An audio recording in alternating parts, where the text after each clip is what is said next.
y'all, it's me again, Jen with Hidden River Creative, and today I'm going to share a card that I actually made last year, but I never filmed a video for it, so I'm going to remake it because I got so much good feedback on it. So here we go.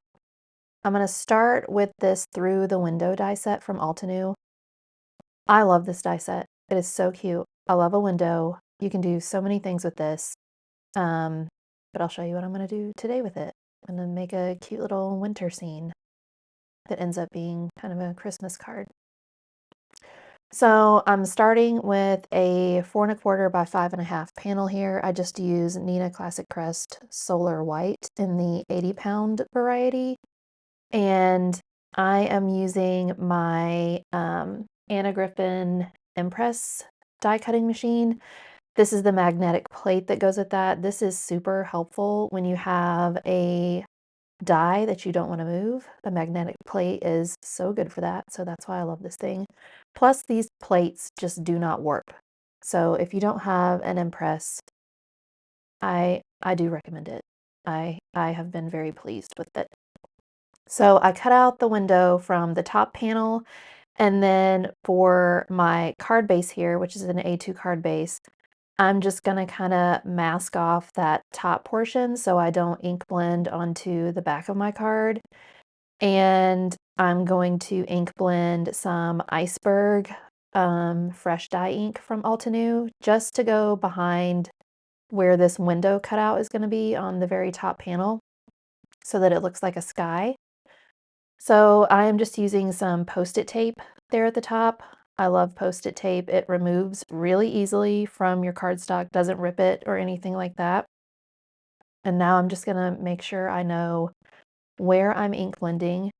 I'm just using a paper towel to kind of get some of the excess ink off of that. I don't know why I chose the smallest brush to ink blend this large area. I guess I was like, oh, blue brush, check, let me use that one. So I kind of go with that one here for a little bit, and then you'll see me switch off to a larger brush, which is a Pink Fresh 1-inch blending brush. If you don't have those brushes are magnificent. They blend ink like butter. I am not joking. So I highly recommend investing in those if you haven't and you're looking for some blending brushes to ink blend large areas. Those are fantastic, and you see how quickly that went down. And you can kind of see the difference in the top and the bottom portion. But I don't mind that it's a little uneven because it looks more like a sky to me that way. So it will dry back and smooth out just a little bit. And once I add the other things into this window scene, you won't really be able to tell there's a lot of variation in the sky. But again, I like the way that it looks. Here I'm just affixing a clear piece of, I don't even know what it's called. It's not really acetate. If you've ever gotten a die set from Spellbinders and you know that clear plastic that comes with those, I save all of that and I'll use it for this. It's not quite as clear as acetate. It has a little bit of a haze to it, but for this, it worked just fine. So that's what I'm using, just recycling some packaging. I glued that to the back of that top card panel. Normally, I would use double-sided tape for that, but because there wasn't a whole lot of clearance on the top and the bottom of that panel, I just used liquid glue all around for that. As long as you don't press it too hard and ooze your glue out of the side and onto your clear piece, it's totally fine. And here I have all of my die cut pieces from the Through the Window set that I'm going to use. I have this window panel and then the shutters on the side. I've cut all of this from scrap cardstock that I had in my stash. I believe the shutters are probably Pebble from Concord and Ninth, and then the window itself, I think, was maybe Mushroom from Concord and Ninth. Again, this is all just in my scrap bins, so I'm not sure exactly which cardstock it is. And I noticed that I got my window a little bit off center, so I'm just trimming the extra off of the top panel and my card base so they match up nicely.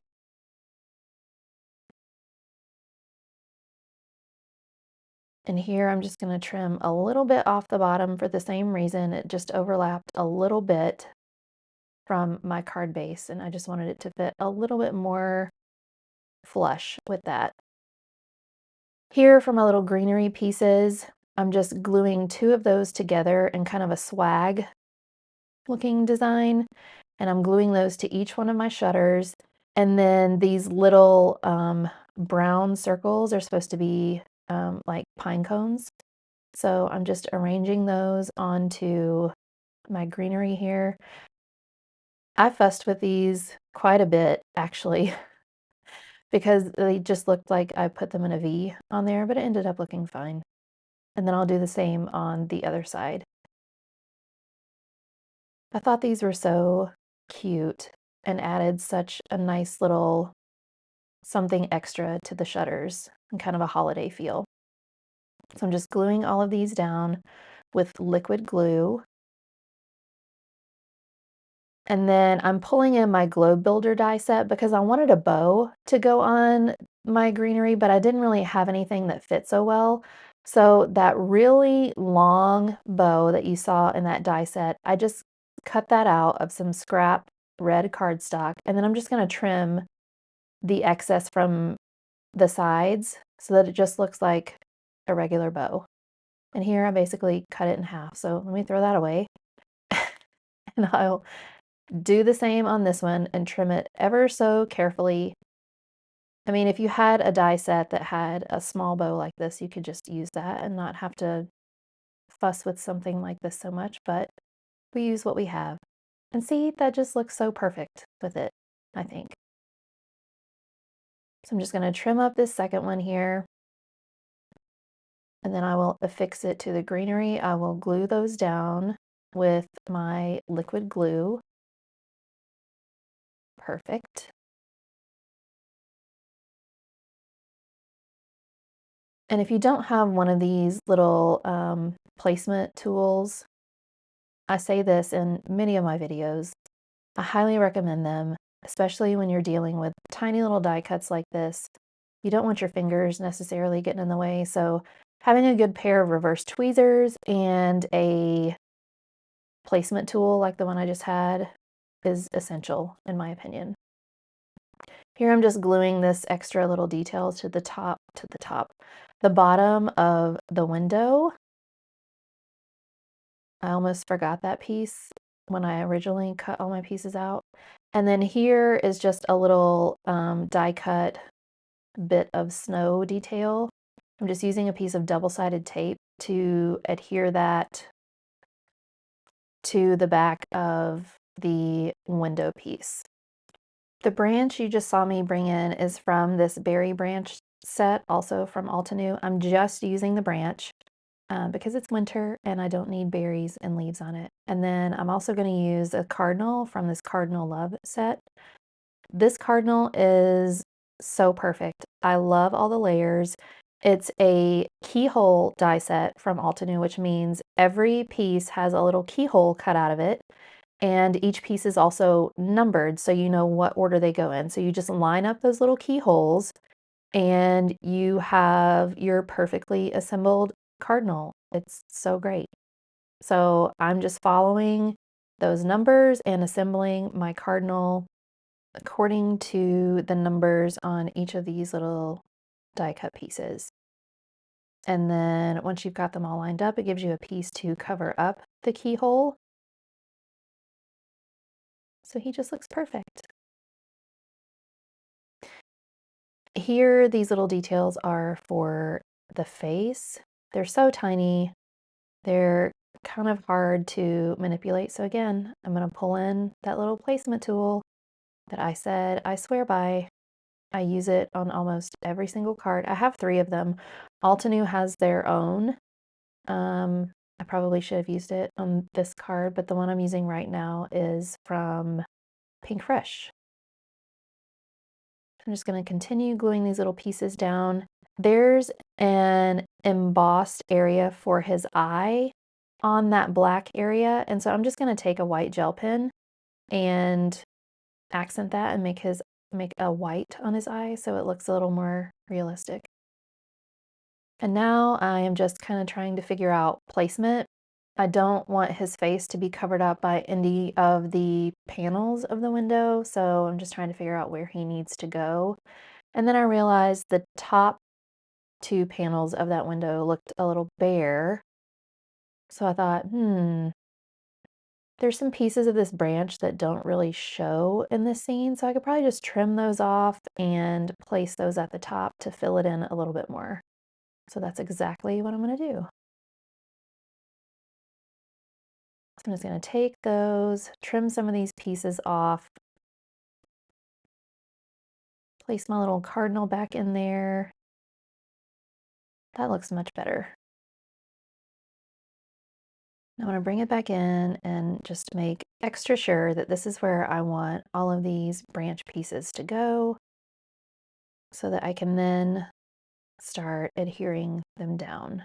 And I love that. So I'm just going to pick these up, use my reverse tweezers to help me hold on to that, put some glue on the back, and press it down on my card where I want it to go.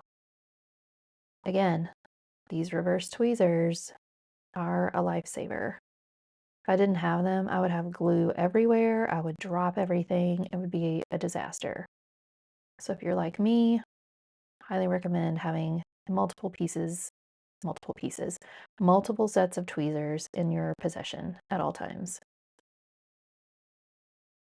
Bring Mr. Cardinal back in, get him right where he needs to be so that we see his beautiful little face. Did a lot of fiddling with this card. Couldn't quite decide on placement a lot of times. Here I am putting this in my splatter box because I want to create some snow on this background. So I'm just using some Best Ever Craft tape to adhere my card base together so I don't get any paint on the inside, not like you would see it. It's white. I'm using some white gouache from Altenew. Just put that on a stamping block and then I'm going to spray it with some water. Those little spray bottles are fantastic. I will link them in my description below. You can get those from Amazon. I keep one with water and one with alcohol right on my desk all the time so that I always have it available to me. And then this little splatter brush I also got from Amazon. And then just as an extra little detail, I've had these little snowflake sequins from Stampin' Up! In my possession for years, so many years. And I decided maybe this was a good card to use them on. So I'm just going to take out a couple and place them around my sky background. And then I will glue those down with liquid glue. So I'm just trying to figure out how many I want to put on there. And then I'll bring in my glue and pop those down. I went through a very long Stampin' Up! Phase where I just hoarded a lot of things, and so now I am trying to use some of those things because I spent money on them. I should probably use them.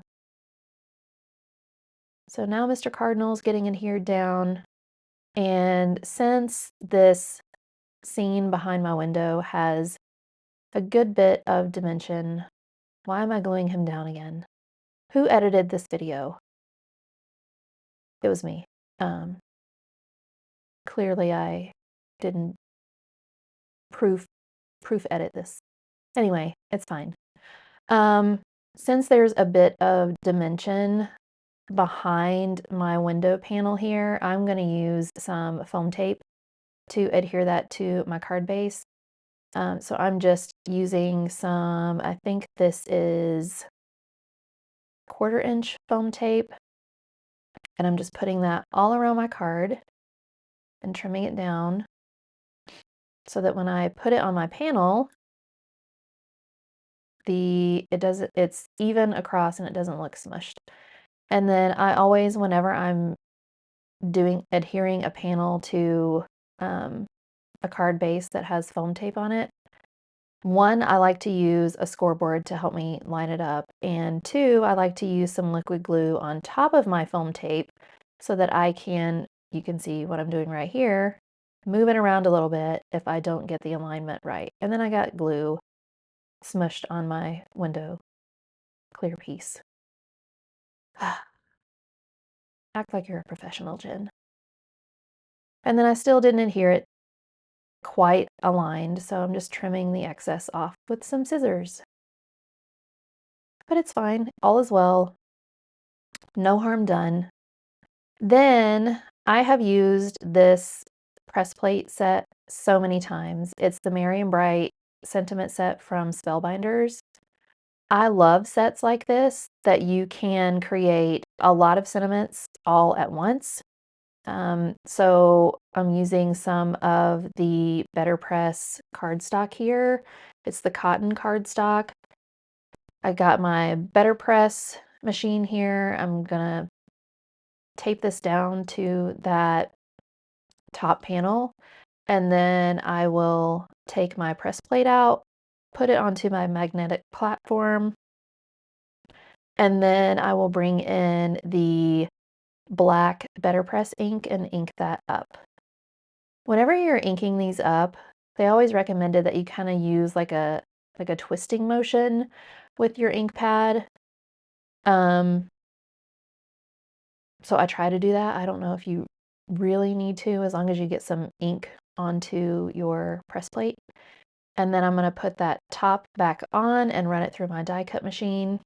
You can't run this through an impress. You have to use something like a platinum or a Big Shot.